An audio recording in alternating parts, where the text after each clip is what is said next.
بۆ ماوەی سێ ڕۆژە خوێندکارێک خواندنگە هاتریژانê Nahya Şêladizê baykota xwandinê kirîne wekû nerazîbûn hember biryareka perwerda Qaza Amêdiyê derbarê gorîna rêveberê xwandingeha navbirî.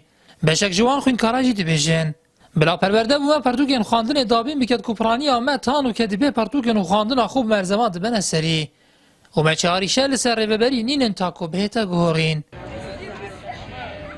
Orîşa me ew ku terbiye Bilobêt bu mektêba çareserkirin nekum çît xwe mudirî ve mijîl kir. Terbiye ve çend sala biryarê cihê xwe da nedatin.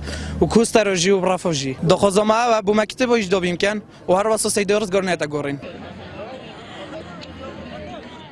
وقف که وقت قطبی مگلک آریشه دیت هی مکتب نینه حتی وقف که ام سر بخینیم ام خرین سمال زمات خینین و مش هنده گرنگ تر وقف که مدیره ما بگرن آریشه قطبیه بلا چهار سر که یعنی مکتب نینه حتی وقف که و ید آریشه مدیری و ما اول چند روز دام ماش نادرسش به و کشه مخواست داخویانی رێveberê perwerda Qaza Amêdiyê wergirê li ser nerazîbûna beşek ji xwînkara.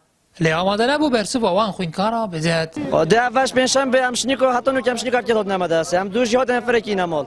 û talab û hevkêş dewam derسayê me nekiriye. Yani mamosta dewam etken çi mişkile gel mamostayê ne. Bes em heskê mamosta rizgo ew he bît midiye me û me çi midiye dîne bên. دەستپێکی تەڵۆبە ئەم هەمی ڕێژایەکە نووس سەدێ ئەم نەدڕۆزینە مدیمە بێتە گۆرین. ئەگەرێ دوێ ئەگەرێت چه ئەگەر نینە سەیداجە ڕێکۆپێکە بەس ئەگەرێ دوێ یەکریە هەڤرگۆن. Li destpêkewerzê xwandinê nêzîkê sêsed xwînkar ji amadeya Şêladizê hatine veguhastin bû xwandingeha Tirîjanê ji ber nebûna cihî li amadeya navbirî.